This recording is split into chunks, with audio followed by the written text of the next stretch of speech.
Intégral Bourse. Sébastien Coinon, Grégoire Favet.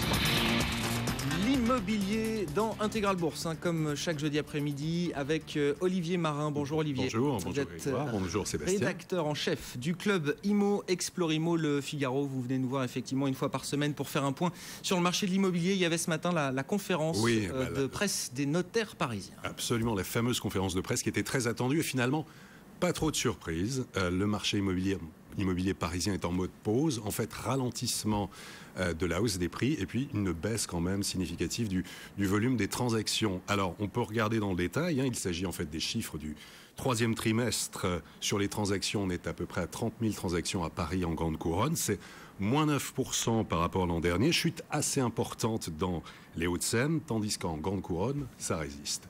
Du côté des prix, peut-être. Alors, on est à une moyenne de 8 360 € du mètre carré à Paris. Pas de surprise. Avec quand même de fortes disparités en fonction des quartiers, des arrondissements.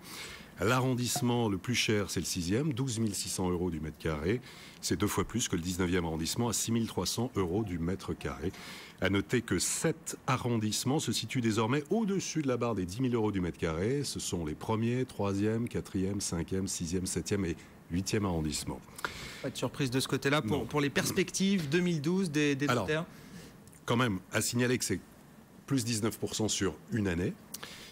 Parmi les plus fortes hausses de prix, on note le quartier Odéon qui a doublé en 5 ans. On est à 13 000 € du mètre carré. Champs-Élysées plus 45% en 5 ans. Et les Invalides ont également vu leur prix doubler en 5 ans. Si on élargit à la petite couronne, prix moyen d'un appartement, 4 500 € du mètre carré. Et parmi les villes qui ont connu les plus fortes hausses en un an, on peut citer Issy-les-Moulineaux, Asnières, Noisy-le-Grand, Boulogne-Billancourt et Vincennes qui ont pris environ 25% sur une année. En Grande Couronne, des prix moyens, on est à 3 000 € du mètre. Tous les départements connaissent un ralentissement de la hausse des prix. À noter tout de même des villes à suivre, Fontainebleau, Saint-Germain-en-Laye et Massy, autour de 10% en un an. Les maisons, prix moyen, 317 000 € pour devenir propriétaire d'une maison en Ile-de-France. Et puis un phénomène, c'est le retour des acquéreurs étrangers à Paris. Ça a été souligné ce matin par les notaires. Ça représente près de 8% du marché. C'est quand même important.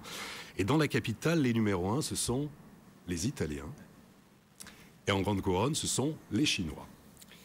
Voilà, les perspectives. Chinois en Grande Couronne. Absolument. Les perspectives, un marché immobilier évidemment très incertain. On s'attend à un gel sans doute l'année prochaine sur les 6 premiers mois de l'année des transactions. Incertitude liée évidemment à une attente de clarification pour les réformes. Une attente évidemment liée à l'élection présidentielle. Et puis le PTZ+, dans l'ancien, qui va être retiré au profit du neuf. Donc ça va déstabiliser et désolvabiliser évidemment beaucoup de ménages.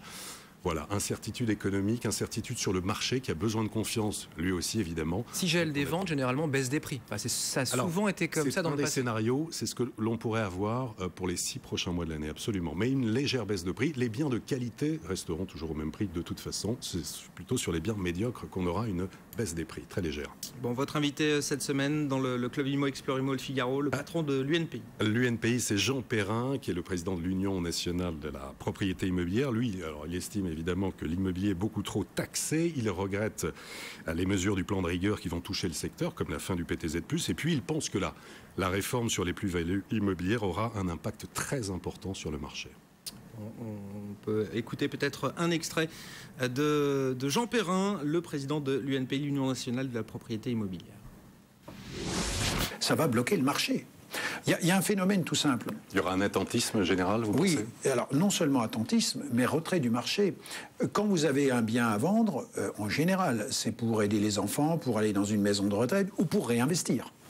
Ceux qui ont ce bien à vendre aujourd'hui, ils disent, voilà, si je le vends, je vais donner 30 000 ou 40 000 € à l'État. Donc, si c'est pour aider mes enfants, je les aiderai moins. Si c'est pour aller en maison de retraite, j'aurai moins d'argent. Et si c'est pour réinvestir, je vais vendre 100 mètres carrés et je vais en racheter 75. Mais c'est impossible. Donc, j'arrête. J'attends une autre majorité dans des autres temps, dans 5 ans, dans 10 ans, qui peut-être reviendront. Parce que vous savez, on a connu 30 ans, 22 ans, 15 ans, nous revoici à 30 ans. Donc on peut tout imaginer. Et donc les propriétaires vont attendre et retirer des biens du marché. Voilà, c'était donc Jean Perrin, le président de l'Union nationale de la propriété immobilière, qui était l'invité du club IMO Explorimo Le Figaro cette semaine. Interview qu'on peut retrouver dans les pages immobilières du Figaro, sur le site explorimo.com ou encore sur le site du Figaro, bien sûr, le figaro.fr. dernière rubrique immobilier. Prochain invité du Club Imo. Alors ce sera Alexandre Moisset, qui est le patron du groupe Mobilis, qui est l'un des acteurs importants du marché immobilier haut de gamme. Bon, et puis également un autre grand rendez-vous là, à venir prochainement, grand salon à suivre. Oui, un rendez-vous très attendu, c'est le 6000 salon immobilier d'entreprise, en fait, qui va démarrer exactement, ce sera mercredi prochain, du 30 novembre au jeudi 1er décembre, le CIMI. On peut se quitter avec un peu de rêve, là, un bien qui vient de se vendre, qui vient de s'écouler. Oui, il s'est vendu en fait il y a 48 heures, un bien vendu. Là, on est dans l'immobilier de caractère, les châteaux, donc on quitte un peu Paris, un bien vendu il y a 2 jours. C'est dans l'Aube, à 150 km de Paris, un château du XVIIe siècle, dont l'édifice repose sur un socle datant du XIIe siècle, inscrit monument historique, des surfaces de 350 mètres carrés par niveau. Il est entouré de 41 hectares de parcs et de bois, bien vendu par Patrice Bess, spécialiste de l'immobilier de caractère, un peu plus de 2 millions d'euros. Merci Olivier Marin, on vous retrouve chaque jeudi sur BFM Business dans Intégral Bourse aux alentours de 5h moins le quart, le rédacteur en chef du Club Imo, Explore Imo, Le Figaro. Il est 16h51, on va parler small et mid cap tout de suite avec Eric Lewin.